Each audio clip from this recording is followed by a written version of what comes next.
ஐயோ ஐயோ ப்ரோ சக்தி ப்ரோ. சின்ன வயசுல என் அம்மா வந்து என்ன ஊஞ்சாலாட்டி இருக்காங்க.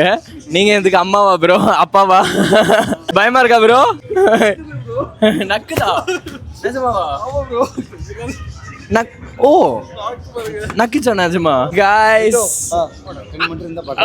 கடிக்குது. இல்ல மச்சான் கிடைக்காது. ஓ ஓ ஓ ஓ எனக்கு இப்போ புது ஃப்ரெண்டு கிடைச்சிட்டா. ஓ கடிக்குது கடிக்குது கடிக்குது கடிக்குது. ஓ மைக்காவோட வச்சா கிடைக்காது. Bro bro bro bro camera கடிக்குது கேமரா கடிக்குது. அவங்க கொஞ்சம் டென்ஷன்ல இருக்கான். அதை தூங்க வச்சுட்டு இருக்காங்க அவரோட அப்பா. Dragon family bro. டேய் தம்பி என்னடா பண்றீங்க? நீ கோயம்புத்தூர் அவ்வளோ ஃபாலோ பண்றியா? டேய் கோபால் டேய் உன்னதான்டா ஃபாலோ பண்ணியிருக்காங்க. நீங்களும் ஃபாலோ பண்ணிருங்க கைஸ். நீங்க பண்ணப்ப பாம்பு பிடிச்சீங்கல்ல, பாம்பு பிடிச்சீங்கல்ல. ஆமா பிடிச்சப்ப இது சிரிச்சிச்சு. உங்களை உங்களை பார்த்து சிரிச்சிச்சு. ஐயோ ஐயோ ஐயோ. டேய் கோபால் என்னடா பண்ணுவ? ஆமா